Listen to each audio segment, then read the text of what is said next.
como entender que o seu ciclo acabou. Isso é muito sobre sentir, tá? Feeling mesmo, sentir de dentro do coração. Outra coisa que eu gosto para poder tomar decisão é projetar no futuro. Cara, se eu continuar fazendo o que eu faço daqui 6 meses, daqui 1 ano, daqui 2 anos, daqui 3 anos, se eu olhar pra trás, eu vou sentir orgulho daquilo que eu tô fazendo? E se o verdadeiro sucesso for ter coragem de largar o que ainda dá certo? O convidado de hoje já foi feirante, mentor referência do digital e arquiteto de lançamentos milionários. No auge da sua influência, decidiu sair de cena. Abandonou o protagonismo dos palcos, terminou uma sociedade, terminou um namoro. Intenso, visionário e imprevisível, ele mostra que recomeçar é para quem foca mais em propósito do que apego. Essa conversa é um convite a repensar o que você está segurando por medo e o que deixaria nascer, se parasse para se escutar. O convidado de hoje é Marcos Paulo.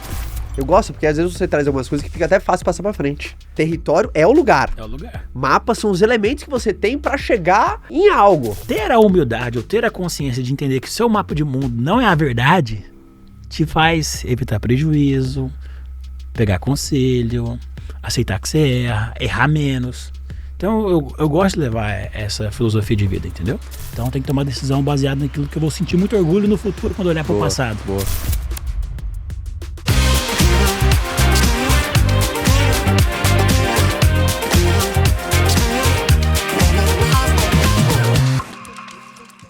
Turma, você quer ter a possibilidade de acompanhar um episódio do Como Você Fez Isso aqui nos nossos estúdios? Vocês perceberam que já faz alguns episódios que a gente recebe uma plateia aqui nos nossos estúdios. E é muito legal a experiência, a gente vem recebendo muitas mensagens de vocês querendo participar, como é que eu faço para estar aí. Então funciona o seguinte, se você preencher esse formulário, constantemente o time está selecionando algumas pessoas, porque são milhares de pessoas, não tem como a gente receber todo mundo, a gente amaria fazer isso, mas não tem como, porque a comunidade do Como Você Fez Isso é gigantesca e a gente fica muito feliz por isso, mas você pode ter uma chance. Então, se você quer ter essa chance, clica aqui no formulário, preencha com todas as informações para o time te conhecer mais, selecionar às vezes qual episódio tem mais a tua cara, caso você seja selecionado. E, obviamente, cruza os dedos e eu torço para que um dia você esteja aqui, mas eu torço mesmo porque a gente fique sempre conectado por aqui. Então, recado dado. Clique no link abaixo, preencha o formulário e agora vamos voltar ao nosso episódio.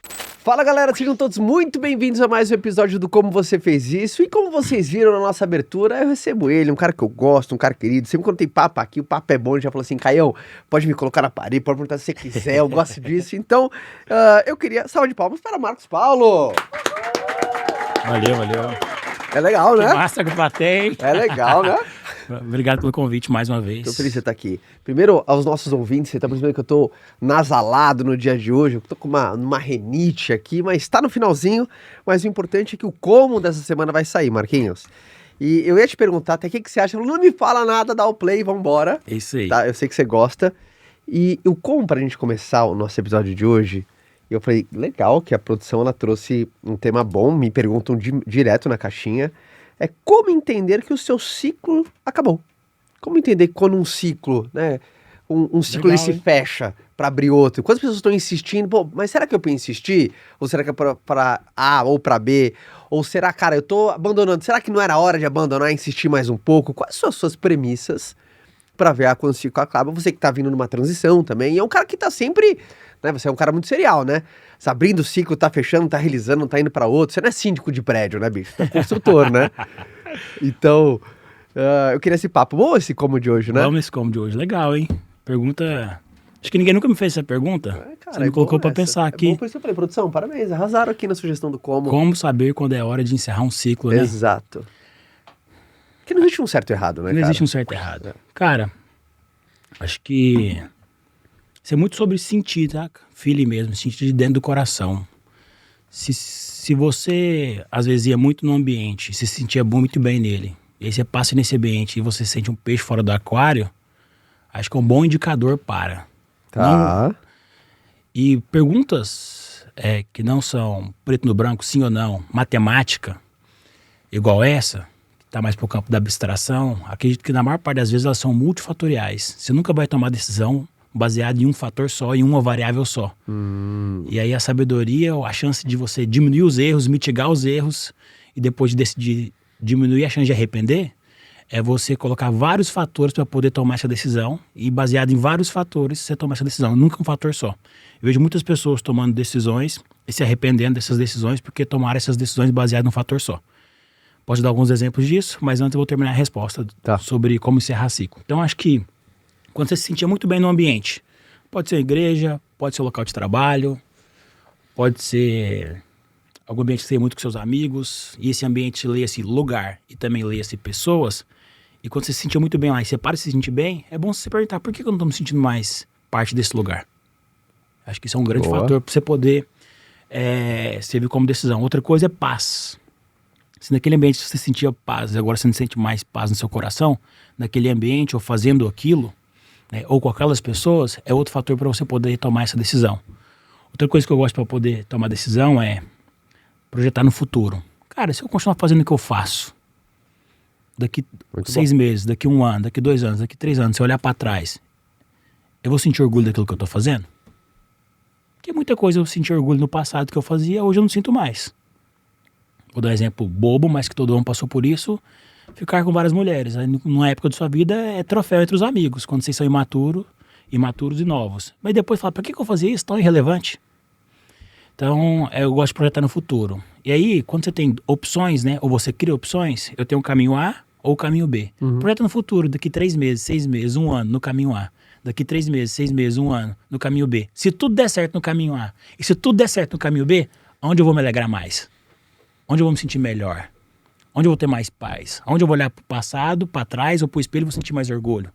Onde eu vou ter o prazer de pegar meu neto e falar, vem cá, senta aqui com o vovô, passar um café para ele, pôr o café na xícara dele, na minha, e começar a contar as histórias do que eu vou me orgulhar mais na hora de dar esse exemplo. Acho que são coisas que vai fazer você entender se é hora de fechar um ciclo ou não. Acho que isso tudo vai ajudar nesses fatores, entendeu?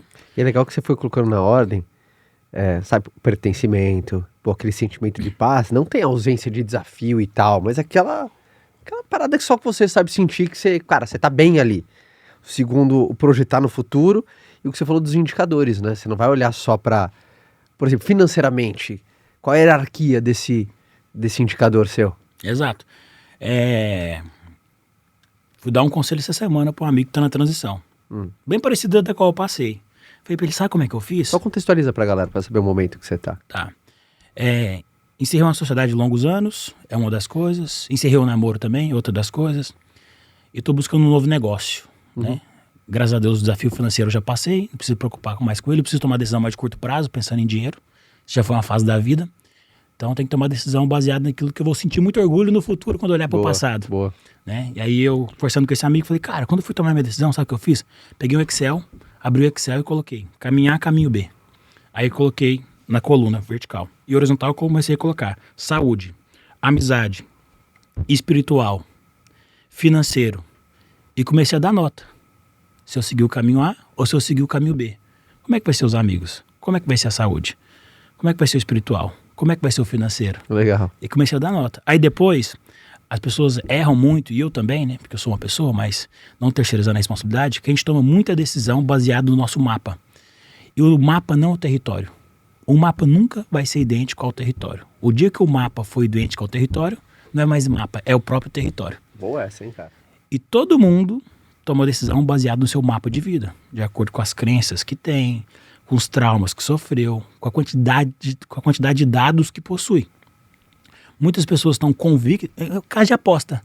Um vai apostar com o outro, algum amigo. Resultado de um jogo, eu consigo fazer isso, eu não consigo, quem ganha mais na flexão, quem ganha mais na barra, qualquer apostinha que for. Cada um vai apostar de acordo com o seu mapa de mundo. E numa aposta, um ganha e o outro perde.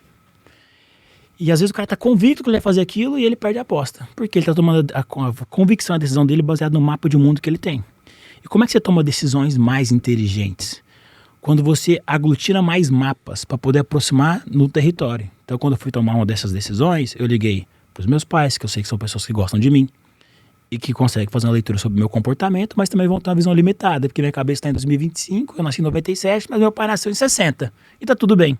Aí liguei para bons sócios e amigos. O que você acha disso? Qual caminho você tomaria? Eu fui aumentando meu mapa de mundo, com prismas de outras pessoas. Aí liguei para um pastor que eu gosto, que é meu amigo. Então eu liguei para sócios, liguei para amigos, liguei para os pais, liguei para pastor que é amigo, eu ouvi a decisão de todo mundo e tá lá em Provérbios. O que eu tô falando não tem nada demais, que é na multidão de conselheiros há sabedoria. Por que na multidão de conselheiros há sabedoria? Porque sua visão está limitada ao mapa de mundo que você tem. E quando você aglutina outros mapas, você aumenta a base de dados para você poder tomar decisão. E você é convidado a olhar por outros prismas. Isso vai ajudar muito você a tomar decisão. Então eu não sei qual momento você está passando, mas minha cabeça ela tende mais para o lado racional do que o lado emocional. E eu gostaria de, pudesse dar um conselho, seria, como é que eu fiz comigo, né? Como você fez isso? Como é que eu fiz comigo? Caminho A, caminho B, aí lateral. Saúde, família, amigos, financeiro, paz.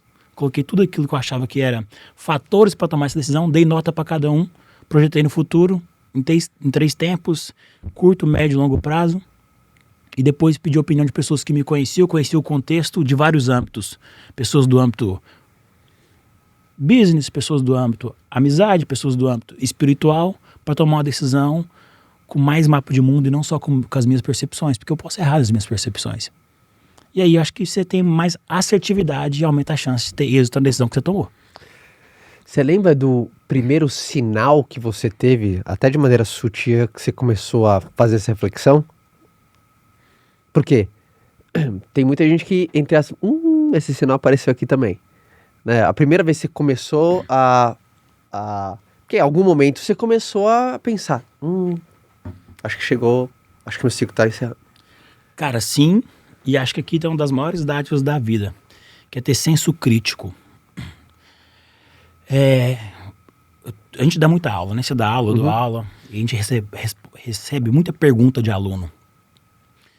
E aí, as perguntas vêm muito enviesadas. E a primeira coisa que a minha cabeça faz automaticamente, se eu rolar no podcast aqui, eu vou mostrar, eu vou voltar nessa temática, ó. Acabou de acontecer o que eu falei no começo do podcast. Tá. Talvez não role, porque você sabe fazer perguntas. Mas eu sempre que alguém me faz uma pergunta, eu tento desmanchar a pergunta da pessoa. Eu tento pegar e fazer, na matemática chama prova real, que é fazer a conta de trás para frente, para ver se o resultado é verdadeiro. Sim. Toda vez que alguém me faz uma pergunta, eu tento fazer a prova real dessa pergunta, que é o teste lógico. E tudo que as pessoas me falam, eu tento testar na lógica para ver se é verdadeiro antes que ela me perguntou, se está enviesado ou não. Para desmanchar a pergunta dela, não para afrontar ela, mas para mostrar que o pensamento dela que é a resposta na própria pergunta e que está enviesado. Por exemplo, tem como ser feliz sem ter dinheiro? Cara, a felicidade vem antes do dinheiro.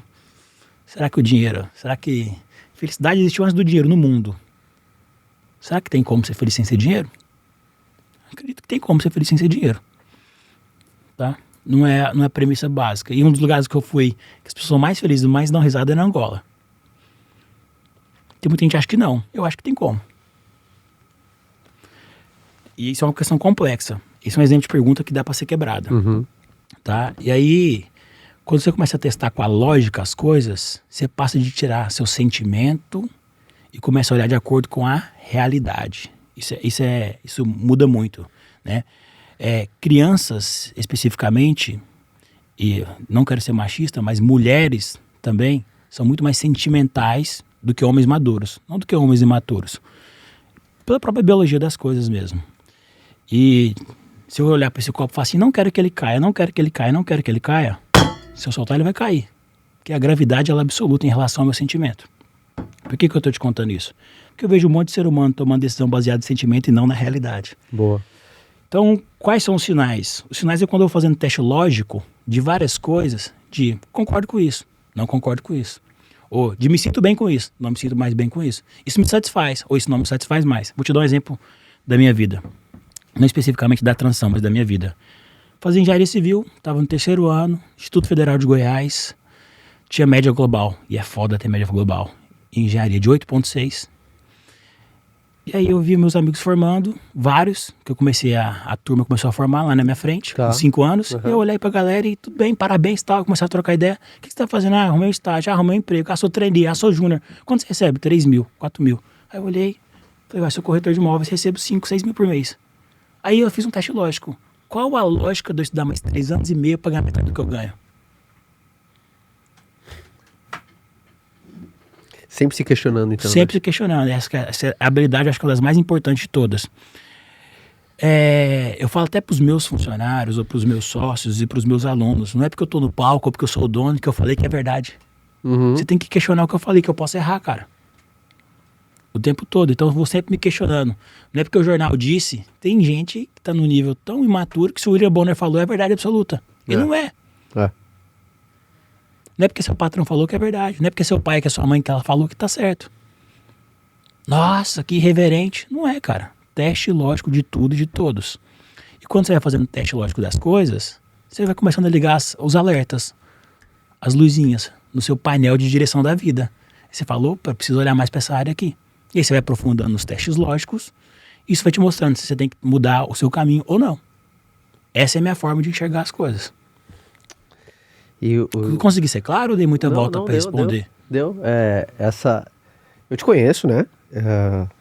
Sou teu amigo e eu vejo que você tem essa cabeça lógica, mas você consegue equilibrar muito, é o que você falou, né? Numa decisão, cara, você tem que sair da bacia das emoções. Não significa que aquilo que você sente não importa. Isso você deixou muito claro, né? O que eu sinto importa, mas se eu basear só pelo que eu sinto, eu vou ser mais volúvel, assim, né, cara? Então eu gosto desse jeito, né? Eu gosto daquela pessoa que, cara, que é aquela coisa, né? Geralmente as pessoas decidem nas emoções e se justificam na lógica, né? Quem tá tomando decisão é uma emoção, mas ela quer achar algum jeito de justificar. E ao contrário, quando você tem fundamentos e você percebe dessa bacia das emoções, por exemplo, eu sou um cara que eu não tomo uma decisão importante na minha vida depois de um tropeço. Porque eu sei que eu não vou não é eu 100% ali que tô ali, entendeu? Às vezes eu caio pé da vida, eu caio às vezes chateado com alguma coisa. Exato. Então, às vezes eu compro tempo pra mim, falo assim, calma, deixa eu dar uma pensada. É muito importante? Sim, então amanhã eu tomo a decisão. É isso aí. Até esqueci de falar, e foi assertivo o que você trouxe. Decisão irreversível, ou decisão que muda abruptamente a sua vida, mudanças muito bruscas, demora para tomá-las. 10 dias, 15 dias, 20 dias. Dorme, acorda, conversa, dorme, acorda, conversa. Você não precisa tomar essa decisão do dia pra noite. Não tem um revólver na sua cabeça. E algumas pessoas, ela mesma coloca o revólver na cabeça dela e se pressiona pra tomar a decisão. E você lembra quanto tempo do primeiro pensamento? Lembro, do primeiro 19 dias. O cara é uma planilha, né, cara? 19 dias. Lembro, 19 dias. 19 dias. Foi nesses 9 dias que você conversou, pediu orientação, Exato. Dividiu. Cara, tô nesse contexto. O que você faria no meu lugar? Exatamente. Aí, às vezes, uma coisa que ele falou, não, isso eu descarto, isso eu pego. Bum. Exato. Isso eu descarto, isso eu pego. Bum. Aí você foi montando o teu racional. Exatamente. E dorme, acorda. Vai no GPT, usa a Bíblia como base. Aí ela vai usar a Bíblia como base. Aí o meu contexto atual as minhas opções são, o que você me aconselharia segundo a Bíblia? Ou, mano, é muito massa você usar o GPT com inteligência, ou qualquer... Como que você usa? Como que Tipo você usa? Fala pra gente como você usa. Um problema desse, você poderia colocar assim, ó, meu desafio é tal, meu contexto é tal, minhas opções são tal. Você poderia fazer assim. Aí você poderia colocar assim, ó, monte pra mim uma mesa de discussão.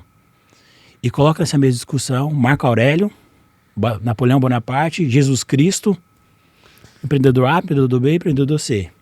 Sente todos na mesa de discussão e cria a metodologia, qual caminho cada um deles tomaria e me apresente por quê. E ele vai criar, cara.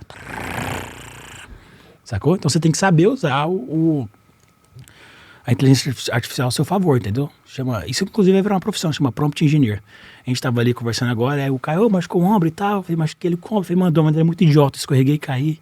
Ele, pô, mano, é claramente Deus tentando te frear. Aí eu falei, mano, olha o que o GPT me falou. Eu peguei o celular e mostrei pra ele. Verdade. Eu fui no GPT e coloquei. Baseado em todas as nossas conversas e o objetivo de vida que você sabe que eu tenho, e os objetivos de vida que você sabe que eu tenho, vou ficar de 3 a 5 meses em recuperação da cirurgia no ombro que eu vou fazer. E com isso eu vou diminuir minhas atividades físicas, eu vou ficar mais ocioso. O que você me aconselha a fazer nesse período de pausa? Aí ele foi me dando uma resposta, me dando 7 coisas pra poder fazer. Aí eu li pro cara, nossa, que massa e tal. Então você tem que saber manusear a parada, entendeu? Cara, inteligência artificial é igual uma faca. Na mão do assassino vira um crime, na mão do cozinheiro vira um risoto. Isso é muito... Tem que saber usar a ferramenta. Tem algum nessa sua ida, não precisa necessariamente falar de quem foi que deu esse conselho, mas nessas suas idas e você dividindo alguma coisa, tem uma parada maneira que você ouviu de alguém, que você falou, cara, essa aqui foi boa, esse conselho, porque eu sou o cara que faço isso que nem você. Eu, quando vou tomar uma decisão importante, eu não... Porque tomar uma decisão importante sozinho, eu acho que é um ego enorme. Você tá com medo de sei lá, o que o outro vai pensar, ou você acha que você é bonzão o suficiente ao ponto que você não precisa da opinião de ninguém. Então, teve alguma coisa que você ouviu, que você falou, pô, que maneiro, cara. Deve ter várias, eu não tô lembrando agora. Algo específico, assim, uma frase que me marcou, algum racional específico. Quando vier eu falo, desculpa aí, mas essa pergunta eu fiquei sem resposta. Tá, então quando vier alguma coisa... Eu prefiro você jogar sincero, não tô lembrando nada específico assim. Você podia trazer alguma coisa que não foi necessariamente... Quando vier algo específico de alguma fala que alguém falou, alguma coisa, eu te trago. Pra você, qual que é a diferença? O entrevistador ficou até sem pergunta, porque toda vez que tem uma pergunta, tem uma resposta. O cara ficou sem resposta. Por favor. Pausa rápida no episódio. Olha isso daqui. 78% de vocês que estão assistindo esse episódio, vocês não estão inscritos no canal e vocês vão perder muita coisa. Às vezes aquele episódio que você não viu tinha o que você precisava. Então, para agora, só se inscreva no canal para você não perder nada. Eu tenho certeza que você vai ser o maior beneficiário disso, tá bom? Então, clica agora, se inscreva e você vai garantir que tudo chegue até você, beleza? Então volta no episódio, se inscreva e continue assistindo.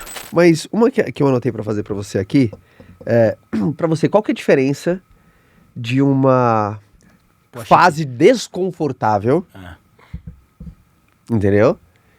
E uma fase desconfortável e um desconforto, assim, deixa eu fazer uma pergunta melhor. Porque às vezes o encerramento do ciclo, na maioria esmagadora das vezes, eu falo assim, o ser humano comum, ele vai começar a encerrar ciclo quando as coisas não estão acontecendo conforme ele queria. Mas nem todo encerramento de ciclo é assim. Total. Por exemplo, você estava num momento muito próspero, cara. Né? Então, eu nunca vi alguém desistir dando tudo certo, entre aspas, né? Eu fechei aquele negócio, por quê? Eu tava lucrando muito, botei muito dinheiro no bolso e eu achei melhor parar. Foi o meu caso, inclusive. O seu caso foi contra intuitivo, por isso que eu queria te trazer à tona, porque você é aqueles casos mais à parte. Mas a maioria da galera faz questionamento de encerramento de ciclo quando as coisas estão dando errado. E é muito mais difícil você tomar a decisão de encerrar um ciclo com as coisas dando certo. Entende? Entendo. E qual que é o questionamento para quem, por exemplo, tem gente que, entre aspas, está dando certo no ciclo errado? Porque dar certo no ciclo errado é certo. Dá certo. Tá entendendo essa piração da minha pergunta? Entendeu? Tá entendendo? Tô entendendo. A piração da minha pergunta entre aspas, é um caminho mais confortável, né? É o bom inimigo do ótimo. Cara, você tá no caminho, beleza, tá indo bem, mas você tá indo num caminho ótimo de chegar. Tá. Né? O que falam que, aquela frase, o que mata um espírito empreendedor é um ótimo salário. Total. Algema de ouro. Então tem um pouco dessa lance de você, e você é um cara muito questionador. Você soube se questionar no momento muito bom. Talvez, racionalmente, numericamente, né? Não era pra ter um questionamento ali. Mas, como que você avalia? Há uma diferença mesmo de você fazer uma avaliação do encerramento de um ciclo no momento bom e no momento ruim? Você acha que, por exemplo, a paz, né, o pertencimento, a projeção de futuro é mais fácil fazer no momento desafiador, no momento bom? Tá, vamos na resposta. Deixa eu dar o contexto pra galera claramente aqui. Parte dessa transição, a sociedade que eu tive foi muito bem sucedida e em partes ainda tem, vou esclarecer, com o Pablo Marçal, que a gente balançou o mercado muito forte aí no digital. Sim. E eu encerrei com ele a nossa parceria nos infoprodutos, nossa sociedade nos infoprodutos, 6 anos.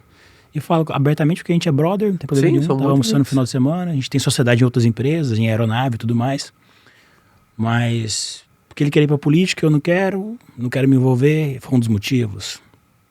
Por eu ter muito tesão para trabalhar nessa área ainda, e ele tem muito tesão para trabalhar na política e não nessa área, ele não tá mais com a mesma energia, isso não é falando mal dele, é uma escolha, o cara é uma máquina. Eu cheguei nele e falei, vamos encerrar isso aqui, vamos, encerramos, tudo bem. E o que você falou é um fato, né? E em alguns desses CNPJs que a gente encerrou, um deles, o principal, a gente fez 180 milhões de reais junto ano passado. Alguns dezenas foi pro meu bolso. Eu vou lá e encerro uma parceria dessa, uma pessoa que tá pensando só em dinheiro não faria. Então esse é o contexto para quem não sabe. Boa. E sou muito grato ao Pablo, a gente é brother e mudou minha vida em vários âmbitos aí, amadureci muito convivendo com ele no dia a dia ali. Hoje a gente não convive no dia a dia mais, mas se encontra semanalmente por causa dos outros business, outras coisas que a gente tem junto. Então, obrigado por tudo, você foi muito importante na minha vida e A gente não vai fazer grandes coisas juntos, igual a gente está fazendo, nenhuma delas é a Love. Que legal. Então tá o contexto 100% aberto para todo mundo. E senão a pessoa não entende o que tá rolando e tudo mais. E não Verdade, tem, se ela não te acompanha, ela não entende, verdade. E não tem problema nenhum, né? Muita gente manda, vocês brigaram? Eu falei, gente, brigar é tão imaturo, né? E brigar fazendo 180 milhões de reais. E um dos CNPJs, que são vários que a gente encerrou, tem que ser muito juvenil. Tem que dar um abraço no outro, né? Pô, chegamos, né? Conseguimos, Exato. vencemos. Pô, sair da feira, né? Então, esse é o contexto para você poder saber onde é que a gente está, do que a gente está se referindo aqui, parcialmente, né? Como um todo. E em relação ao que você me perguntou de encerrar um ciclo dando certo, que foi o caso, e encerrar um ciclo dando errado. Qual que era a pergunta mesmo? Em uma frase? Se você acha que tem um desafio maior, né? Porque eu acho que cada um dos dois cenários tem os seus prós e contras, né? Entre aspas, a fase ruim, meio que ela te força a pensar, bicho, Eu preciso né? sair disso aqui. Eu preciso sair disso aqui. A fase boa, por um lado, não tem esse estresse, mas por outro lado, não tem esse estresse. Entendeu? Então, Entendo. tem hora que te joga. E como é que você viu isso daí, entendeu? Como que você vê? É foda porque eu tô numa posição bem privilegiada, que a maior parte dos brasileiros não estão, Da grana que você falou, né? da grana, e eu não preciso mais tomar decisão por dinheiro, né? É. Então, por mais que dê muito dinheiro, dinheiro já é um dos fatores não tão relevantes mais na equação. E aí, não a você isso, mas do jeito que você trouxe a pergunta, parece que dinheiro seria importante. Sim. Mas para Mas quem no seu tem contexto, muito, não. Sim. já não é tão importante mais. Então, nessa equação toda, por mais que o número é expressivo, Foi o que menos importou. é uma das coisas que menos importa. Importa, mas é uma das coisas que não está no top 3, entendeu? Sim. Então, a gente tem que tirar essa variável da equação, que é uma equação multifatorial, e o peso dessa variável, numa média ponderada, ou seja, cada variável vai ter seu peso, é uma das que menos conta, entendeu? Tá, agora foi uma boa, então, com o que você falou. Acho que isso aí traz mais conforto pro meu contexto, né? Pra minha realidade. E isso fica mais fácil de tomar decisão. Agora, você como um cara inteligente, então vou apimentar um pouco. Nem apimentar, mas... obviamente que eu vou ficar no campo de si, mas ser um cara inteligente sempre tem boas sacadas. Vamos falar que se, no seu caso, dinheiro ainda fosse uma... Cara, muitas pessoas estão nesse caminho do ciclo, cara, financeiramente, eu não posso também tomar uma decisão e, sei lá, como que eu vou pagar o convênio dos meus filhos mês que vem. Exato. Se dinheiro fosse, qual seria a sua estratégia? Você faria alguma adaptação, uma transição, alguma coisa? Vamos encerrar, então dá 6 meses, enquanto você vai desligando alguma coisa, você vai ligando outra. É um racional inteligente, tá? Acho que transição de carreira, principalmente para quem precisa de grana, tem que ser algo mais... algo bem pensado a se fazer. Tipo, quando eu dava muita aula pra galera que tá fazendo transição de carreira, eu falava, técnica da canoinha. Imagina que você tem 2 canoas, você tá com uma perna em cada canoa. Se uma canoa faz 10 mil reais por mês, você não tá gostando, tá querendo sair disso, é um concurso público, por exemplo, e no outro você quer empreender no digital, começa no digital ali paralelamente e põe um pé em cada canoa. Ah, mas eu não tenho tempo. Ah, irmão, transição de carreira, seja bem-vindo à realidade do brasileiro, é o trabalho depois do trabalho. Das 8 às 18 é CLT, Boa. das 18 à meia-noite, das 18 às 2 é o segundo job que você quer. Ah, então é cansativo, então você é um preguiçoso, você não merece fazer transição de carreira, fica do jeito que você tá. A realidade é essa. Boa. Ah, eu tenho 3 filhos, tá tudo bem, um no pescoço, um na perna, um no braço e a outra mão no notebook. Seja bem-vindo à realidade do brasileiro, que eu já vivi ela ano passado. Hoje, graças a Deus, eu estou na posição de conforto e a decisão inteligente, suor e esforço. Mas a realidade é essa. Aceitando a realidade, né? A transição de carreira é o seguinte, tá fazendo 10 mil num, o outro tá zerado. Põe um pé em cada. O outro começou a fazer 3 mil. Essa aqui tá na frente na velocidade, tá melhor. Aí começou a fazer 5, tá empatando. Aí começou a fazer 7. Cara, já é hora de tirar a perninha daqui dos 10 e jogar na outra. Porque se você pôr 100% de energia aqui, você vai acelerar mais. E outra coisa que vai fazer você tomar essa decisão, que é uma decisão multifatorial, é você ter uma reserva de emergência, você ter algum saldo, algum respiro, algum fôlego, que isso vai te ajudar a fazer essa transição também, entendeu? Então, o que você me perguntou é muito contextual. Total. E tem que tomar muito cuidado na hora de falar isso. Porque contexto é rei, né? Porque contexto é rei. E pra mim é de um jeito, pro pai de família que tem 3 filhos, conta, não sei o quê, de outra forma, ele pode tomar a decisão baseado no meu mapa de mundo, que não tem um passarinho pra dar água, e prejudicar do lado de lá. Então tem um pouco de responsabilidade no que eu falo pensando nisso. Agora, se dinheiro fosse importante, eu acho que é o seguinte, vamos lá, de novo, vamos voltar pra realidade. A gente não faz só o que gosta. É. A gente não faz só o que tem tesão. Quem faz o que quer criança, adulto faz o que precisa ser feito. Se você está fazendo algo que te remunere, você precisa do dinheiro e não é algo que vai contra os seus princípios e valores, foda-se o seu tesão, faça. Até você arrumar uma maneira inteligente de fazer uma transição de unir a fazer grana com paixão. Mas fazer grana sem ter paixão dentro da moralidade e da legalidade, não tem problema nenhum, irmão. Seja bem-vindo à vida do brasileiro novamente. Agora, fazer grana com algo que vai contra os seus princípios e valores, aí eu já não tenho estômago. Uhum. Eu não tenho estômago. Então, acho que são 3 âmbitos, né? O âmbito de fazer grana que vai contra os seus princípios e valores. Aí tem que ter estômago, eu não tenho. Eu não teria paz.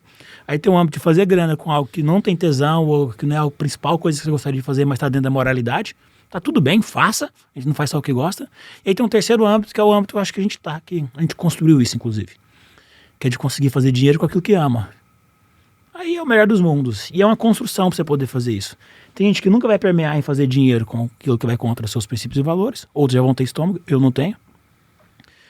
Outros vão ficar o resto da vida aqui fazendo dinheiro com o que não gosta, porque não quis batalhar, fazer uma transição e aceitar que tem um trabalho depois do trabalho. E outros vão conseguir construir igual a gente construiu, e esse é o convite que eu faço para você, que é de você fazer grana de acordo com aquilo que você gosta e tem tesão, e você vai se sentir desafiado.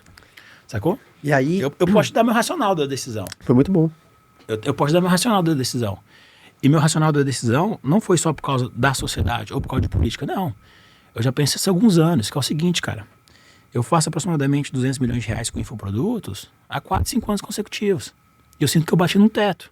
Uhum. E para eu romper esse teto, eu tenho que mudar muito meu modelo de negócio. E para eu mudar muito meu modelo de negócio, eu tinha um sócio que a gente pensa diferente em termos empresariais. E não dava. E agora ele quer mais para política do que para o business. E tá tudo bem. Que é o que o coração dele vibra, tá tudo certo. Enfim. E cara, eu faço X milhões de lucro para mim por ano. Daqui 5 anos no educacional, que é fazendo o que eu faço, eu vou ter 5x. Beleza. Se eu for um gênio, eu vou ter 8x, 10x. Esse tabuleiro me permite ter isso. Mas eu posso trocar de tabuleiro, eu posso jogar um outro jogo, eu posso jogar o jogo mais corporativo, eu posso jogar o jogo do M&A, eu posso jogar o jogo do equity. E se tudo der certo daqui 5 anos, eu não vou ter 5x, 8x, 10x. Eu posso ter 100x, porque lá permite isso. Mas eu também tenho a opção dos 2 caminhos, de eu fazer a transição que eu estou fazendo, e dá tudo errado. E daqui 5 anos eu não vou ter nem 5x nem 8x, vou ter gastado 3x. Só que no final do dia, se eu olhar para trás, eu vou me sentir muito mais orgulhoso de ter ido arriscar, e ter ido fazer, e ter queimado 3x e não ter ganhado x nenhum. Com aquele sentimento, se eu tivesse... Do que ter feito o beabá e ter feito os vezes 5x. Até porque fazer o que eu faço eu gosto, mas eu não me sinto desafiado mais. Um chefe de cozinha que já fez 10 mil omeletes, fazer o omelete 10.001, ele não gera aprendizado novo interno. Ele não saiu daquela cozinha, um chefe de cozinha mais habilidoso. Só que se ele mudar do Brasil para a França, aprender um novo idioma, lidar com um novo clima, com novos ingredientes, ele vai desenvolver mais suas skills como aquilo. É o que eu estou fazendo. Então dinheiro já não é mais problema. Aí, literalmente virando a página. Literalmente virando a página. Saiu da transição, bum!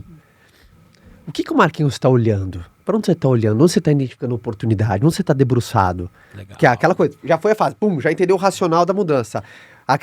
O dia 1, né? Como é que foi o dia 1? Você começou a olhar para onde? Cara, foi olhar lá para fora, Estados Unidos, Europa, foi olhar para IA ou tecnologia. O que você está olhando? Boa, vamos lá. Acho que quem já chegou lá, a melhor maneira de aprender é conversando com quem já chegou lá. Uhum. Não sei se você reparou nos meus stories, mas direto eu tô postando foto com alguém e coloco lá, escrevo assim, marca a pessoa que eu tô junto. É aprendendo com quem já chegou lá. Então toda semana, cara, eu almoço com 3, 4 CTO ou CEO de alguma companhia ou de alguém que fez um M&A. Toda semana. Para poder conversar e entender o racional, o que já fez, como que fez, como você fez isso e tudo mais. Então isso é muito bom. E eu gosto de jogar o jogo corporativo, tenho tesão nisso e quero fazer isso. Me sinto bem fazendo isso. Tá. Fui olhar o racional. Primeiro tem minhas premissas. O que eu quero fazer? Eu quero fazer algo que eu me sinto desafiado, que tem impacto social positivo na sociedade e que vai me dar lucratividade. Porque o output de todos os stakeholders está funcionando bem, e stakeholders é clientes, funcionários, sociedade, fornecedores, é lucro dentro do mundo corporativo. Então quero lucro também, óbvio. Mas não é lucro acima de tudo. Porque se fosse acima de tudo, eu abriria OnlyFans uma casa de aposta. Sim. Que as habilidades que eu tenho e os influenciadores que eu conheço, eu faria muita grana. Mas eu não vou me sentir bem também. Então tem que ter lucro, eu tenho que me sentir bem e tem que, de alguma forma, impactar positivamente para a sociedade. Então essas são as minhas premissas. Ponto. A partir das minhas premissas, quais são as opções que eu tenho para fazer? Aí eu tenho algumas opções. Eu posso fundar um negócio do zero, ou eu posso comprar um negócio que já existe e acelerar um negócio que já existe. Foi o que eu fiz com a Love. Foi uma de 45 milhões e a gente acelerou a Love, está acelerando e está indo super bem aí. Muita gente deve conhecer essa empresa, da qual eu sou sócio, investidor e tive uma função executiva por um determinado período. Sim. Então eu tenho essa opção, ou fundar ou comprar. 2 caminhos que eu tenho, que atendem minhas premissas, que vão me desafiar, que vou ter tesão na parada, que vai ter impacto social positivo e que vai ser lucrativo. Uhum. Ponto. Do âmbito de comprar, o que eu mais faço agora, e converso muito, é com quem já fez isso. E aí eu converso com alguns boutiques de M&As, almoço com alguns IBs e fico por dentro do mercado. E vejo algumas opções, inclusive eu vou visitar a indústria semana que vem, nesse intuito. E no âmbito de fundar, é bater business play, véio, e ver a oportunidade. Eu não quero algo que seja, não precisa ser sexy, porque o que é sexy é IA. Todo mundo quer IA. Uhum. Mano, meu pode ser ração de cavalo, não tem problema. Sim. Pode ser empréstimo consignado. Precisa estar só nas premissas. Só precisa ter as premissas e ter impacto social positivo. Se você pegar os 10 homens mais ricos de cada país, mais ou menos 60%, 70% atingiu esse patamar comprando e vendendo empresas. Então acho que meu caminho vai estar muito dentro disso aí. Dia 2 agora eu estou indo para o Vale do Silício, fico lá uns 9 dias, depois eu estou indo para a China, fico mais uns 9 dias, visitando a empresa, conversando com gente e volto. Todo dia, cara, eu devo receber, sei lá, uns 15 e-mails com oportunidade, batendo na minha porta. E eu vou filtrando isso aí. E agora é a hora de ter clareza, calma, para poder tomar uma decisão. Quando tomar essa decisão, tem que fazer o MVP, se for algo do zero, ou tem que tomar essa decisão se for algo que eu vou acelerar, eu vou comprar, eu vou entrar, e eu quero ser majoritário dessa parada. Por quê? Isso é uma outra premissa que tá aí, é a quarta premissa. Porque eu não quero ter múltiplos negócios, apesar de já ter. Eu não quero ter múltiplas funções executivas, eu não quero olhar para muitas coisas. Eu quero ter um negócio só, eu quero acordar pensando nesse negócio, dormir pensando nesse negócio e focar numa única coisa. Entendeu? Fala mais disso. Fala mais disso, é bom.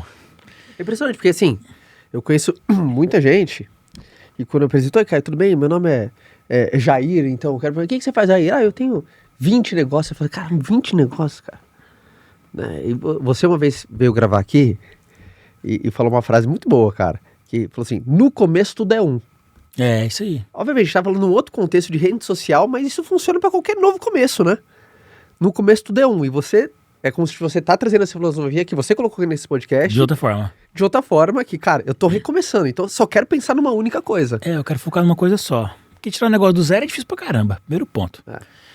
E aí, de novo, o sucesso deixa pistas, né? Se você pegar aí os bilionários brasileiros ou do mundo, e se você for olhar, a maior parte deles ficou bilionários em um único negócio. Às vezes o cara tem até mais negócio. Vamos pegar o exemplo do Flávio Augusto, que é seu sócio. Eu aprendo muito com ele, gosto muito dele. Hoje ele tem alguns negócios. Mas como é que ele ficou bilionário? A gente tem que olhar no passado.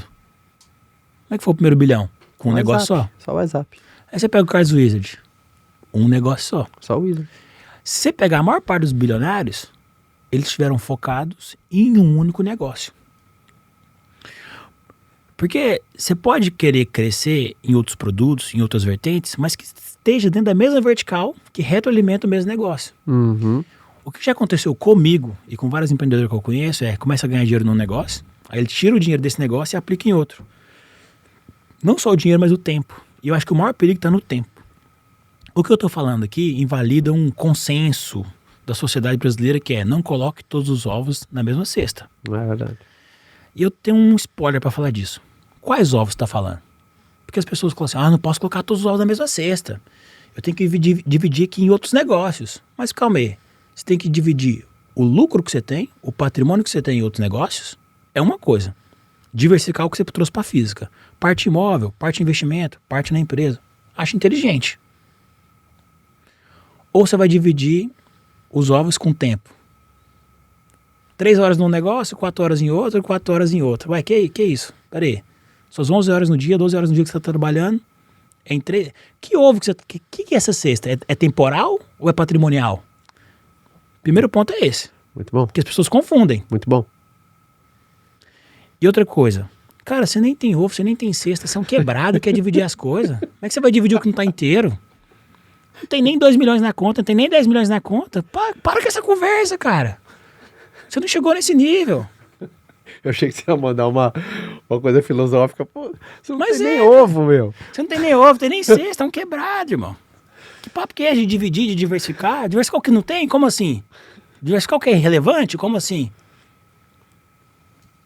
Então, toma cuidado com isso. E aí tá. Tem a questão do know-how, né? É. Você vai num outro negócio que você não tem know-how, aí até pegar know-how, até passar pela curva de aprendizado para mexer com isso, é um problemaço. Então essa é a minha forma de enxergar, e se você fizer em retrospectiva, porque o que as pessoas não conseguem compreender, ou erram na hora do mapa, porque o mapa e o território são coisas diferentes, é o seguinte, pô, o Flávio tem 10 negócios, tem 3 negócios, o Caio tem 5 negócios, eu também quero sempre ter negócio, cara, mas calma aí. Como é que era o Flávio quando ele estava no nível de vida, na etapa que você está hoje? Você não tem que copiar o cara agora no auge. É. Você tem que copiar ele no nível que ele estava. Como é que era o Caio quando ele estava na fase que você está hoje, com o seu saldo bancário de 5 mil? O que ele fazia? Como é que era a rotina? Que hora que ele acordava? Porque se você vai copiar o cara num contexto diferente do seu, não é inteligência. Essa modelagem não é inteligente. Você não tem que olhar para o Marx e fazer o que o Marx faz. Peraí, quando o Marx estava no nível que eu estou hoje, o que ele fazia naquela época, naquele contexto? Faz sentido o que eu estou fazendo hoje? E calma, porque lá no nível financeiro que eu estava, eu tinha um comportamento. Beleza, talvez você tenha que copiar igual ou parcial. Porque naquela época, o mundo era de uma forma.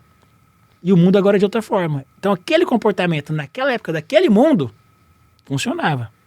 E no mundo atual não funciona mais. E aí que está o grande tchan de conseguir fazer leitura das coisas. Eu acho que assim, ó, eu tenho um sócio, chama Ked, que é o fundador da Love. Uhum. E ele tem a habilidade que todo bilionário tem. Que eu falo, mas essa habilidade é a habilidade do bilionário. Que é a capacidade de fazer leitura. O bilionário é bilionário. E aí não é sobre dinheiro, tá? Mas é o output. É o resultado. Porque ele tem a capacidade de fazer leitura. Como assim, Marcos, capacidade de fazer leitura? Vou te dar um exemplo, que é uma opinião pessoal do Marcos, e não é uma verdade absoluta. E eu posso estar redondamente enganado, você pode julgar. Mas vamos lá. Vocês criaram a MLS, certo? Uhum. O Flávio foi lá e fez. E eu achei genial. Ele foi o primeiro cara a ter leitura, mas não foi o primeiro cara a ter a oportunidade de fazer isso. Na minha visão, conhecendo o mercado, que é um mercado que eu atuo e atuei bastante, e ainda atuo, o primeiro cara que poderia ter feito isso no Brasil se chama Érico Rocha. E eu sou cria dele, aprendi com ele. Eu fiz parte do Insider, que era a mentoria dele. Se naquela época, lá em 2017, 2018, ele oferecesse, todo mundo ia topar.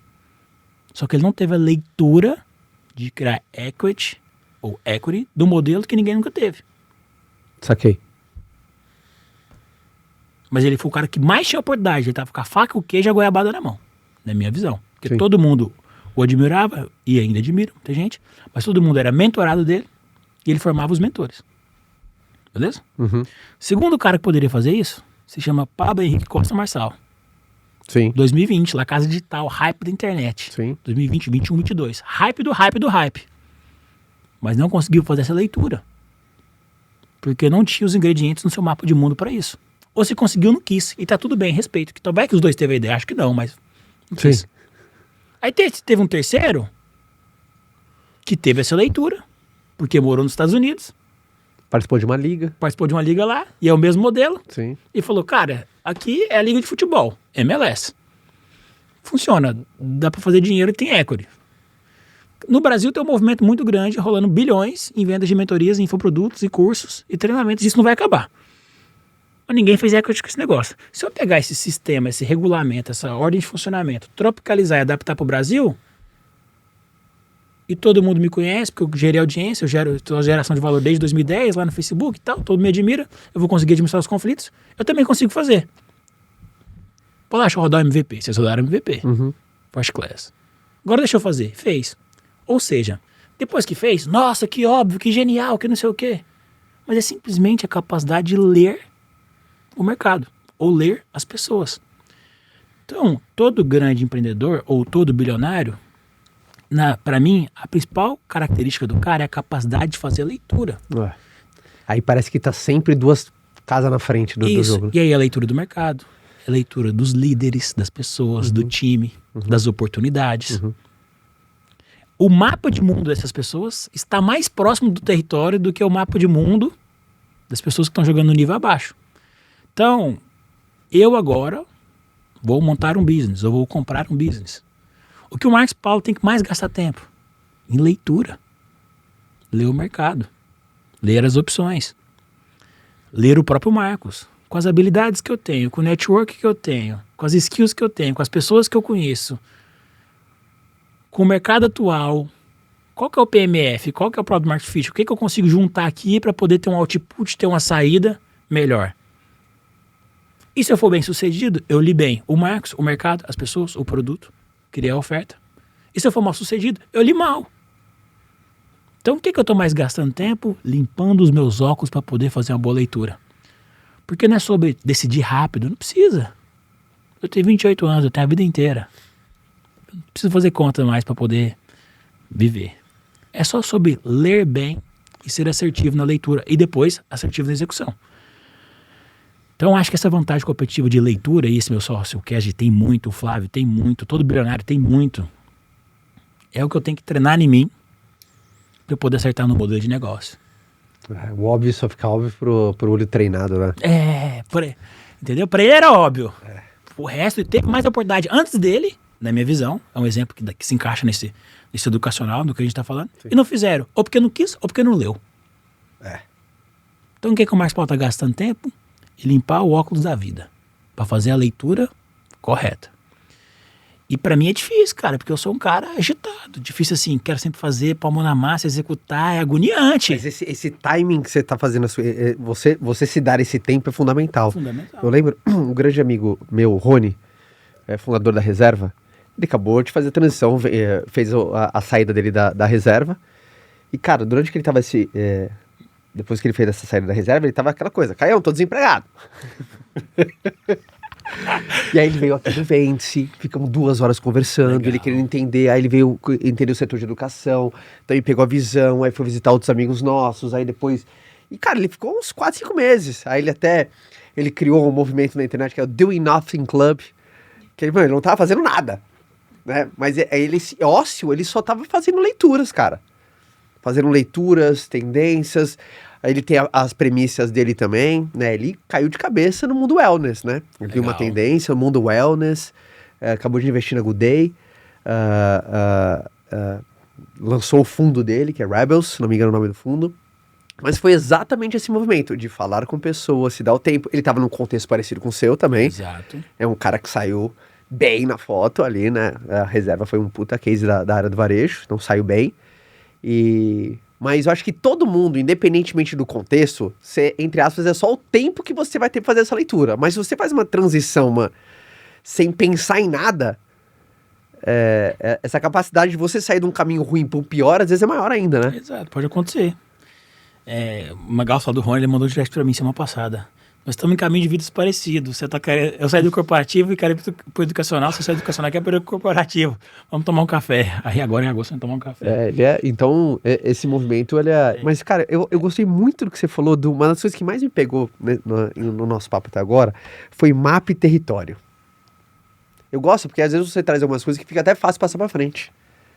Né? Mapa, cara, é aquilo. Território é o lugar. É o lugar. Mapa são os elementos que você tem pra chegar em algo. O mapa é uma escala do território que vai te facilitar fazer a leitura do território, mas não é a verdade absoluta. Você entra no Waze, o seu Waze no celular te ajuda a se locomover em São Paulo, em qualquer lugar que você estiver. Perfeito. Mas você não vê o bueiro. Você não vê o desnível da calçada. Você não vê a árvore. Você não vê a placa. E não precisa. Ele cumpre muito bem a função para você se locomover de carro. Mas ele te dá detalhes do território. E o dia que o mapa foi igual ao território, não é mapa mais, é o próprio território. Então o mapa ele tem menos elementos para cumprir uma função específica. pro leitor que vai ler ele, que pode se locomover, encontrar jazidas de ouro numa serra, pode ser desvio altimétrico para poder fazer uma estrada. Vai depender do que o topógrafo ou o geólogo, quem criou aquele mapa. E entender que o jeito que você enxerga o mundo não é a verdade, te traz humildade para escutar outras pessoas e ver se o mapa da outra pessoa não está mais aferido com mais curácia do que o seu. Entender que o seu mapa não é a verdade absoluta te dá a humildade de assumir erros ou de saber que você vai errar. Te dá a prudência de não entrar acelerado demais naquele território, senão você pode dar de cara com porte. É um território novo que você não conhece. Se toda vez que você vai para um território novo e você não conhece, você tem que ficar mais atento. Se é um território que você vai sempre, você pode ficar mais tranquilo. Tá andando uma trilha, você vai sentar para descansar. Antes de sentar, você tem que olhar. Será que não tem cobra aqui, não tem escorpião? E tal? Território novo, não conheço aqui. Vai sentar no seu sofá, você não precisa olhar. Então, ter a humildade ou ter a consciência de entender que o seu mapa de mundo não é a verdade, te faz evitar prejuízo, pegar conselho, aceitar que você errar menos. Então, eu gosto de levar essa filosofia de vida, entendeu? Independentemente de qual vai ser o caminho, você vai levar as tuas zonas de potência para o seu próximo salto. Total. Né? E uma das suas zonas de potência é a expertise do mundo digital, do marketing digital. Você é, para mim, um dos caras que mais entendem no Brasil. Inevitavelmente, em qualquer uma das frentes que você fala assim, cara, é esse meu projeto, você vai trazer esse seu DNA e vai colocar ali dentro. Como que você enxerga hoje? Você acha que nos últimos anos mudou um pouco o comportamento no mercado online, digital, vendas através da internet? Como que você está vendo essa... Você veja que está, entre aspas, uma transição de carreira também. Como que você vê? Eu vejo baseado em premissa. Da mesma forma, né? Minha cabeça sempre vai querer recair nas premissas que são verdades absolutas e depois das premissas que são verdades absolutas, que é atemporal, que são princípios. Tá. A partir disso eu vou discorrendo de acordo com o contexto. Então é uma linha de pensamento da minha cabeça. Num programa, mas acho que a programação é mais ou menos igual. Deixa eu conferir se tem no banco de dados, a partir do banco de dados pegar o fluxo. Boa, entendeu? Boa. Eu gosto de ver assim. Cara, a cada dia que passa, mais coisas vão ser vendidas pela internet. E aí tem agentes internos que potencializam isso e tem agentes externos que potencializam isso.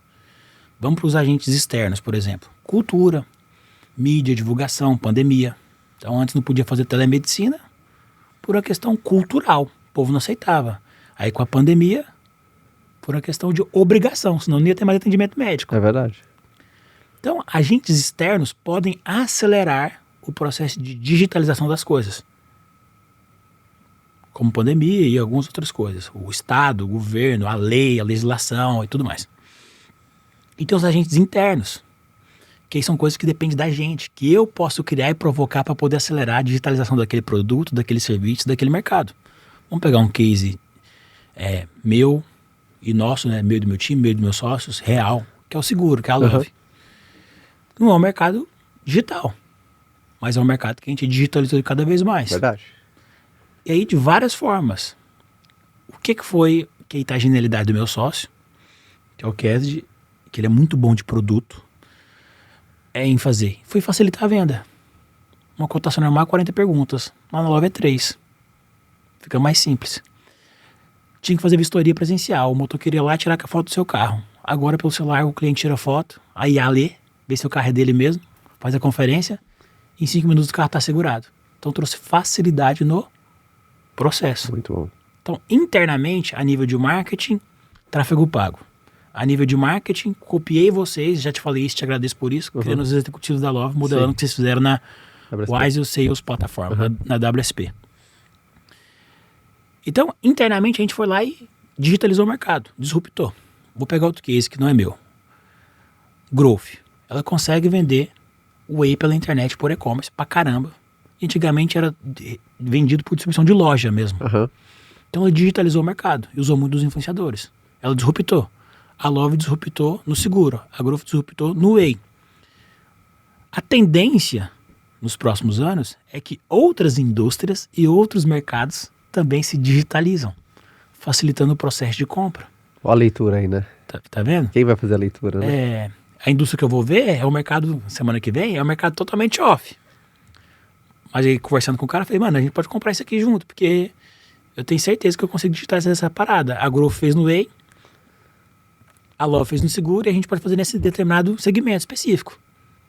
Ninguém nunca fez, mas daqui 10 anos é certeza que alguém vai ter feito. A gente pode ser o primeiro ou não. Sim. Não é questão de se vai acontecer, é só de quando. E as pessoas que vão lendo antes vão fazendo primeiro. Então, esse é um ponto. Outro ponto que influencia nisso é a complexidade de tomada de decisão daquele produto. Produtos mais baratos, produtos que têm menos tomadores de decisão, produtos que têm menos risco, produtos que têm mais liquidez, são mais fáceis de vender pela internet. O Whey, R$100.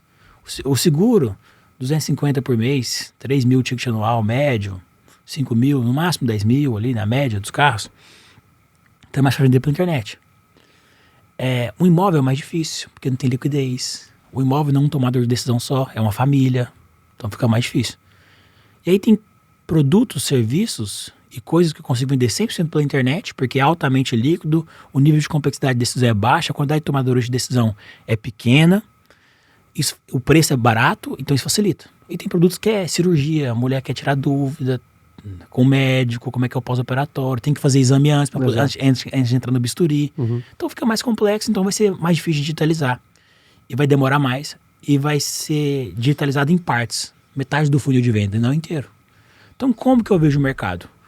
O mercado é uma tendência de digitalização cada vez maior de produtos, serviços e infoprodutos. E aquilo que tem maior liquidez, menos preço é mais barato, menos tomador de decisão, a complexidade de decisão de compra é baixa, é mais rápido de digitalizar. Justo.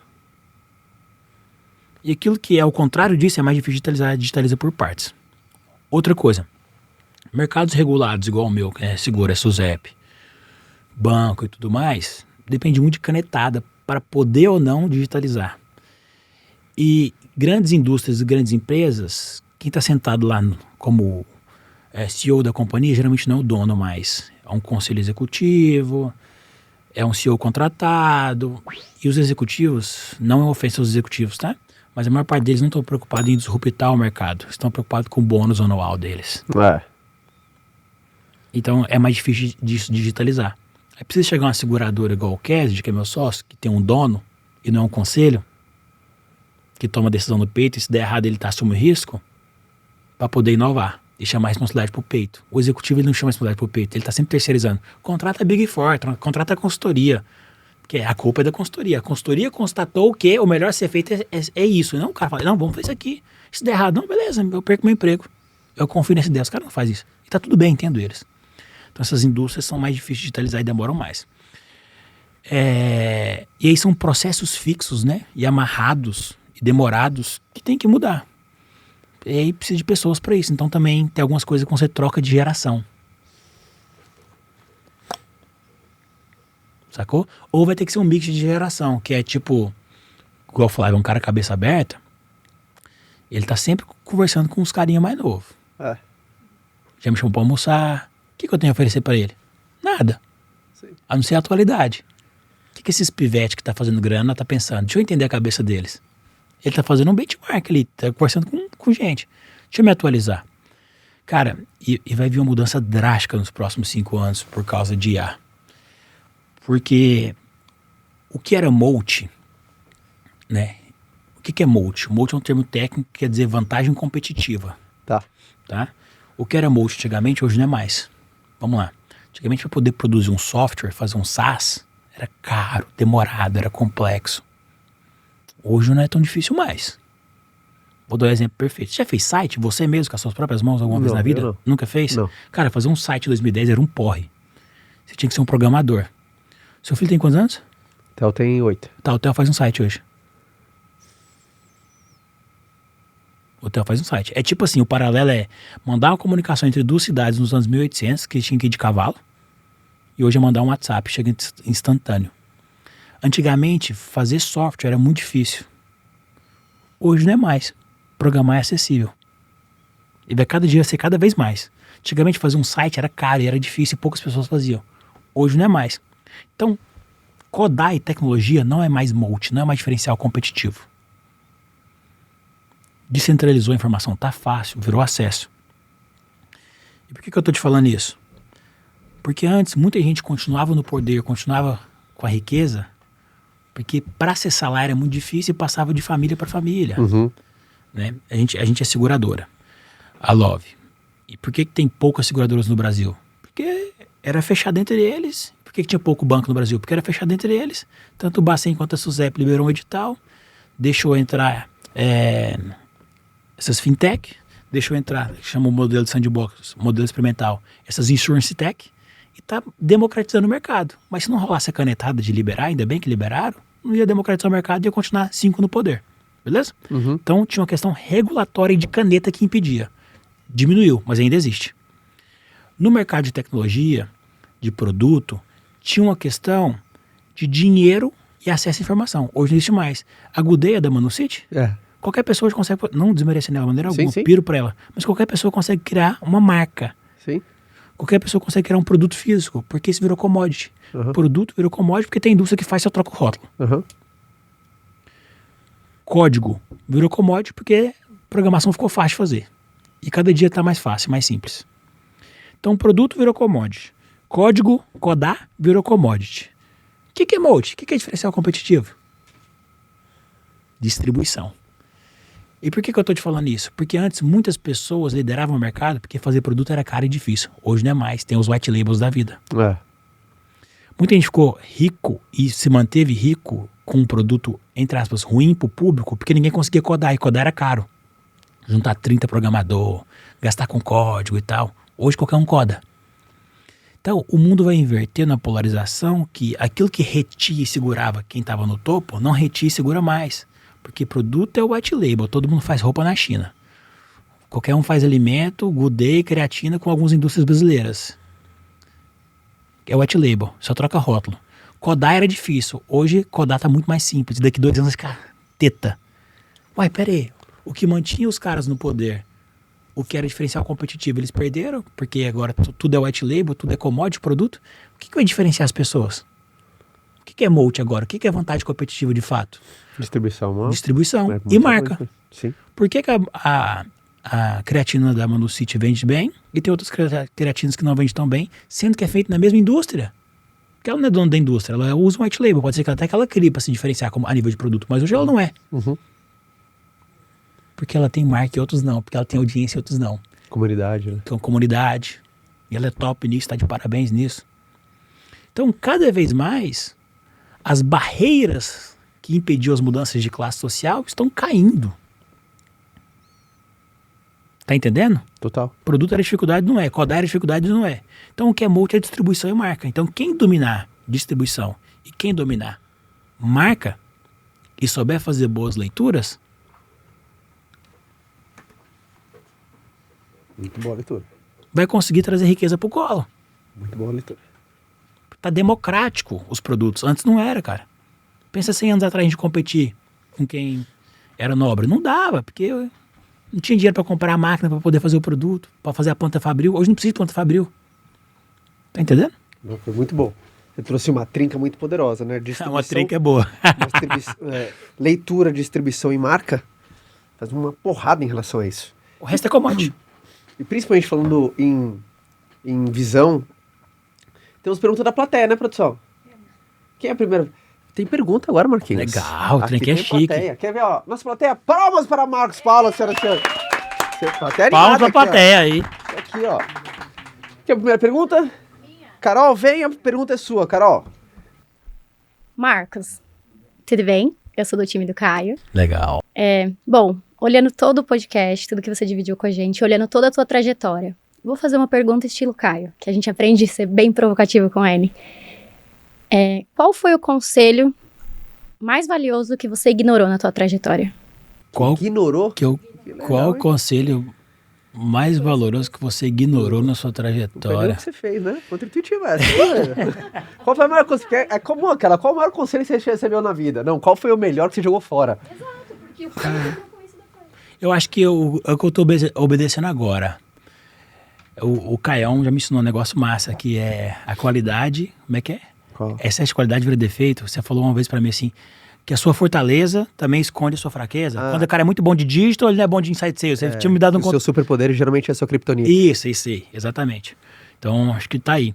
Acho que eu já comi cru várias vezes, por ser acelerado demais. E agora o conselho é justamente o que eu tô fazendo agora.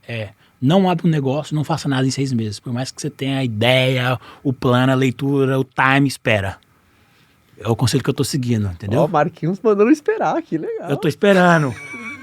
Eu já poderia ter feito muitas coisas e tô com muitas boas ideias e vontade, mas calma. Até dia 31 de dezembro eu não vou fazer nada. Entendeu? Você se deu esse prazo? Pra não fazer merda, pra não comer cru de novo. Porque eu sou muito acelerado, então acho que o conselho é esse. Pro meu contexto, que é muito acelerado, calma. Você tem tempo, entendeu? Muito boa. Valeu. Boa pergunta, Carol. Bugou o cérebro, né? Contra-intuitivo. Né? Deu um nó na cabeça Qual aqui. foi o melhor conselho que você jogou fora? Luciano, pergunta sua, meu amigo. Seja bem-vindo. Prazer estar aqui com vocês. Marcos, durante essa trajetória sua aí, que você tem muito sucesso nos negócios e no digital, qual que foi a verdade mais dura que você demorou para aceitar, que mudou totalmente o teu jogo nos seus negócios?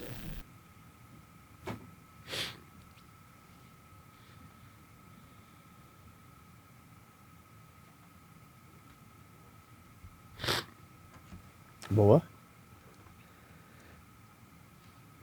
O pessoal quer só as porradas. A mais, a melhor. É verdade mais dura, né, cara? Por ser racional, é ruim falar de si mesmo, né? Por ser racional, acho que eu tenho facilidade de acertar as verdades duras, viu?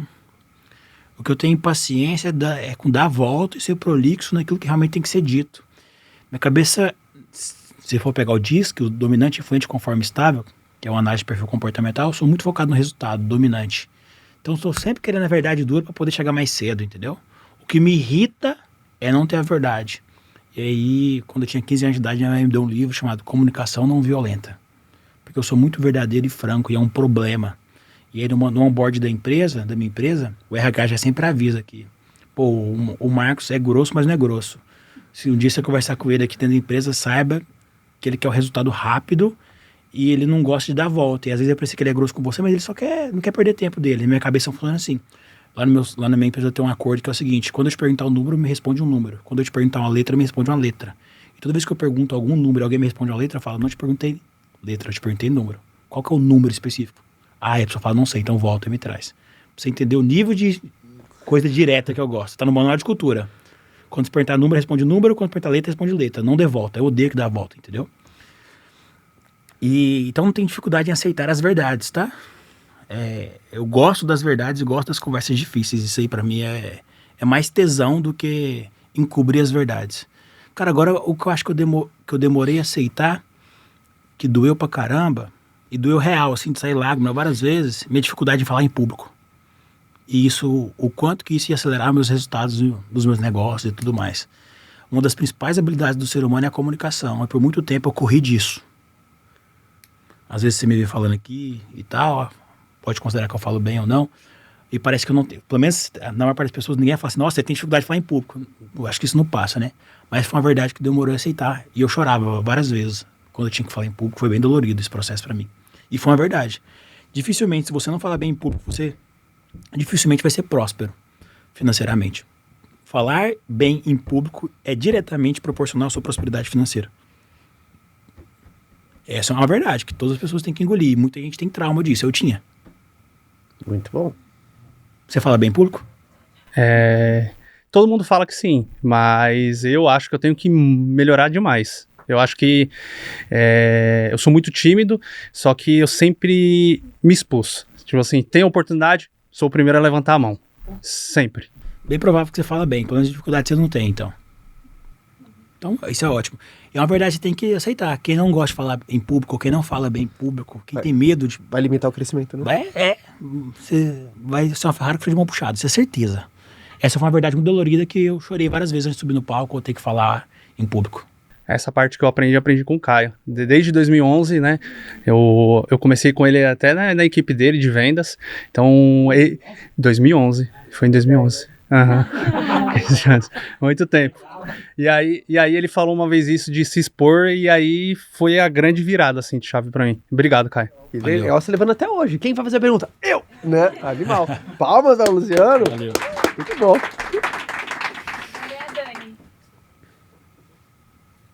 Me complica não, Dani. Tá fechada, Dani. Então, a minha pergunta, nessa transição de carreira, muitas pessoas perguntam sobre a estratégia que você, comprei isso, comprei aquilo, até chegar ao primeiro milhão. O que você precisou desconstruir na sua mentalidade para chegar no primeiro milhão e multiplicar? É lá atrás, lá no primeirinho. Não agora, não esse, o primeirinho. Primeirinho. Foi com 22 anos de idade. Então, você fez cedo. Demorei 22 anos para fazer o primeiro milhão, 3 meses para fazer o segundo, e menos de um ano depois já tinha feito mais de 10 na física. O primeiro é o... O primeiro é difícil pra caramba, parece impossível, o segundo é doloroso, os próximos são inevitáveis. O que eu precisei desconstruir? Pô, não foi uma coisa não, viu? Foi várias. Mas eu tenho um episódio bem marcante na minha vida, que eu já até contei em palestra, que acho que pode servir para muita gente. Eu li um livro chamado Segredos da Mente Milionária, quando eu tinha 13 anos de idade. E aí lá tem um exemplo claro, que é... Se você vê alguém num carrão e desejar o mal dessa pessoa e pensar negativamente em relação a essa pessoa por causa que ela tem aquele bem, aquela posse daquele carro, você nunca vai ter um carro daquele.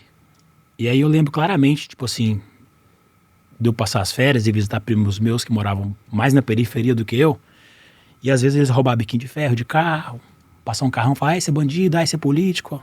E quando eu li o livro, eu falei, cara, eu repito o comportamento dos meus primos, dos amigos dos meus primos, sem perceber. E se um dia eu quiser ter carrão, eu nunca vou ter, porque aqui tá falando que se você amaldiçoa quem tem aquilo, você não vai conquistar aquilo. E qual que é o racional disso? Chama viés de cognição na psicologia. Mais velho eu fui entender. Que é o seguinte, se você associa na sua cabeça que quem tem carro, ou quem tem riqueza, ou que quem é rico é bandido, é corrupto, é sonegador de imposto, é do mal, o seu cérebro, inconscientemente, vai sempre te auto-sabotar para nunca se acordar um dia de manhã, olhar no espelho e falar, eu sou bandido, eu sou corrupto, eu sou do mal, eu sou sonegador. Então, se você associa que ter aquilo, ou fazer aquilo, é de quem é do mal, o seu cérebro sempre vai te auto-sabotar para você nunca ter aquilo. Porque senão você vai ter uma crise de identidade e quando você olhar no espelho, você mesmo vai se sentir como do mal. Então, para te proteger em um ato de amor, o seu cérebro te auto-sabota para te proteger disso. E quando eu li aquele livro, eu quebrei essa crença. Falei, porra, eu tenho que desconstruir isso dentro da minha cabeça para poder ser digno de construir riqueza, né? Então, isso foi uma desconstrução com 13 anos de idade. Eu lembro claramente do dia, eu lembro da cena, de eu sentado na escrivaninha do meu quarto, lendo o livro e tendo consciência do que eu te expliquei agora, com 13 anos de idade. Muito bom. Isso é massa que ela perguntou. Então, é uma sabedoria imensa ali. O que você teve que desconstruir, né? A maior parte das pessoas querem construir algo. E o primeiro passo para a construção é a desconstrução. Toda vez que você quer construir alguma coisa, na maior parte das vezes você tem que desconstruir alguma coisa. Você vai construir um prédio, nesse terreno aqui, você tem que desconstruir essa casa, esse mobiliário. Aí você podia falar, não, mas eu vou construir um prédio no terreno que está vazio. Não importa. Se você precisa de areia, você precisa desconstruir o fundo de um rio. Pegar a draga, puxar areia para levar para aquele prédio. A maior parte das construções, ou todas elas, vai exigir uma desconstrução antes. E muitos não constroem as coisas porque nem identificam aquilo que tem que ser desconstruído. Eu quero construir um grande negócio, no qual tem as premissas que eu falei. É um desejo que eu tenho. Vou trabalhar arduamente para isso. Vou estar focado, mas eu tenho que desconstruir a pressa, a falta de leitura, para não comer cru. Então, desconstruir, na maior parte das vezes, é uma premissa antes mesmo de construir. A pergunta que você tem que fazer aí, o que você tem que desconstruir na sua vida? Muito bom, muito bom. Mas isso é muito bom o papo de hoje, hein, cara? Valeu. Foi diferente daquele outro. Aquele outro foi muito porrada. A galera adorou aquele episódio. Só que esse aqui é louco, né? Você né? Não tem como gravar um mesmo episódio com uma pessoa. Por quê? Porque nem o contexto é o mesmo e nem você é o mesmo. Então parece que todo episódio ele é diferente. Foi muito bom e mensagem final é sua pra turma que tá até agora com a gente. Com toda certeza você alugou um triplex na cabeça de muita gente ali. Você gosta disso, é uma habilidade muito boa, cara. Essa habilidade provocativa, porque o seu manual de cultura, né? Então você é um cara que gosta dessa verdade, porque você gosta de ir pra frente. Quem gosta de verdade é quem gosta de ir pra frente. né? Então você é um cara que progressa um estilo de vida para você. Então, mensagem final é sua. Bom, obrigado pelo papo, foi muito bom mesmo. Imaginei que você ia perguntar o lead, o funil, o marketing. Foi totalmente o avesso do que eu imaginei. E faz muito sentido o que você falou, né? Um homem e um rio não se encontram duas vezes. Nem o rio é o mesmo, nem um homem. Muito boa. de Éfeso, né? Muito boa. Cara, a mensagem final é o seguinte. Acho que uma das coisas mais... Como é que a gente fala quando a gente não usa? Submissa, não?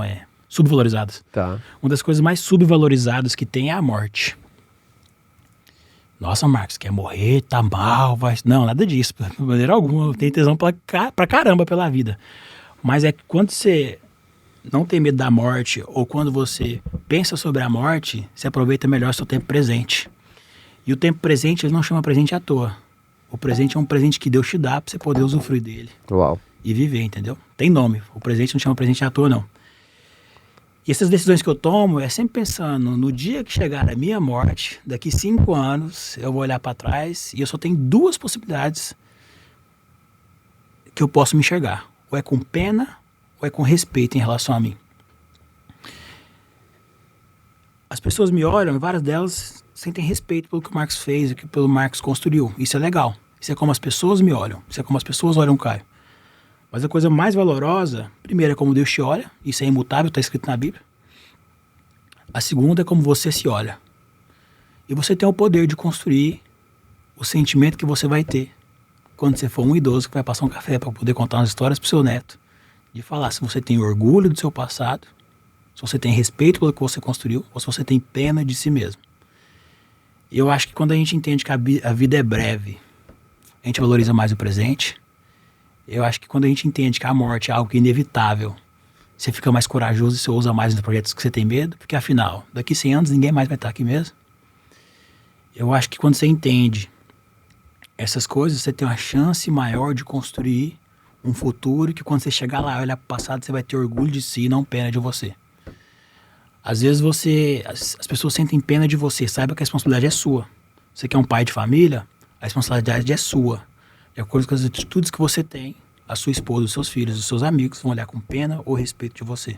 Espero que esse podcast tenha te aproximado na construção de uma vida que muito em breve, quando você olhar no espelho, você vai sentir mais orgulho e respeito de si mesmo. Por atos que você mesmo construiu. Obrigado. Adoro sua presença, amigo querido. E ó, aqui na descrição tá todas as redes sociais do Marquinhos. Ele é um cara super presente de maneira online, sempre com um conhecimento muito generoso. Ele sempre coloca um livro aberto, pergunta, responde. Então siga o Marquinhos caso você ainda não acompanhe. E obviamente você que está assistindo até o final, não se esqueça de se inscrever. Se você está assistindo pelo YouTube, se inscreva no canal para você não perder um só episódio. Se você está ouvindo por alguma plataforma de streaming, também se inscreva para você não perder nenhuma edição do Como Você Fez Isso. Nós, né, produção, estamos muito felizes com o crescimento avassalador. A comunidade do Como Você Fez Isso nos últimos meses nunca cresceu tanto. Eu acho que a gente chegou na nossa posição mais alta do ranking, né? Chegando no top 20 global, cara. De todas as categorias, rumo ao top 20. Então, obrigado pela sua confiança. Compartilhe esse episódio, cara. No grupo da família, de amigos, de trabalho, com toda certeza. Tem alguém ao seu redor que tá no momento de reflexões, cara. Não tá no momento de mudança. Porque no final das contas, a única coisa permanente é mudar. Então, eu espero que esse episódio tenha feito sentido para você. E no mais, nos vemos até na semana que vem em mais um episódio. Obrigado à nossa plateia. Uma palmas para nossa plateia maravilhosa. E até semana que vem. Tchau!